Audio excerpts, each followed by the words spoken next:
Hi friends, இன்றைக்கி வீடியோவில் கல்யாண வீட்டு கேபேஜ் பொரியல் எப்படி பண்ணணும்னு பார்த்துடலாங்க. தேவையான பொருள்லாம் நான் ரெடியாக எடுத்து வச்சுருக்கேன். இப்போ பண்ண ஆரம்பிச்சிடலாம். ஸ்டவ் ஆன் பண்ணிக்கோங்க. ஒரு கடாய் வச்சுக்கோங்க. கடாயில் கொஞ்சமாக எண்ணெய் சேர்த்துக்கோங்க. எண்ணெய் நல்லா சூடானதுக்கப்புறமா கடுகு சேர்த்துக்கோங்க. கடுகு நல்லா பொரிஞ்சதுக்கப்புறமா அது கூடவே கருவேப்பிலை இந்த மாதிரி நல்ல பிச்சு உள்ளே சேர்த்துக்கோங்க. ரெண்டும் நல்லா பொரிஞ்சதுக்கப்புறமா கொஞ்சமாக பல்லாரி வெங்காயம் எடுத்து வச்சுருந்தோம்ல, அதை நல்லா இந்த மாதிரி குட்டி குட்டியாக கட் பண்ணி உள்ளே சேர்த்துக்கோங்க. வெங்காயம் நல்லா வதங்கினதுக்கப்புறமா கொஞ்சமாக கேரட்டு, அது கூடவே கொஞ்சமாக பச்சை பட்டாணி சேர்த்துக்கோங்க.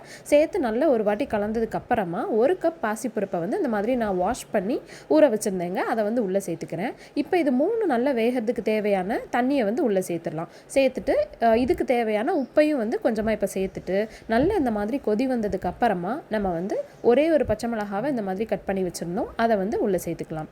சேர்த்துட்டு நம்ம கேபேஜ் கட் பண்ணி வச்சுருந்தோம்ல, அதையும் உள்ளே சேர்த்துடலாம். இந்த கூட்டுக்கு கேரட்டையும் பச்சை பட்டாணியும் கம்மியாக சேர்த்துட்டு கோஸ் நிறைய சேர்த்துக்கோங்க. அப்போ தான் நல்லா டேஸ்ட்டாக இருக்கும். இப்போ கேரட்டு, பாசிப்பருப்பு, பச்சை பட்டாணி 3மே நல்லா வெந்திருக்கும். கேபேஜ் வேகிறதுக்கு தேவையான தண்ணி ஊற்றி நம்ம இப்போது வேக வைக்கணுங்க. அதே மாதிரி டிஷ்ஷுக்கு தேவையான உப்பையும் நம்ம இப்போ சேர்த்துடலாம். தண்ணி ஊற்றி இந்த மாதிரி கேபேஜை நல்லா வேக வைக்கணும். தண்ணி நல்லா சுண்டி வந்ததுக்கப்புறமா கேபேஜும் நல்லா கலர் மாதிரி நல்லா வெந்து வந்திருக்கும்.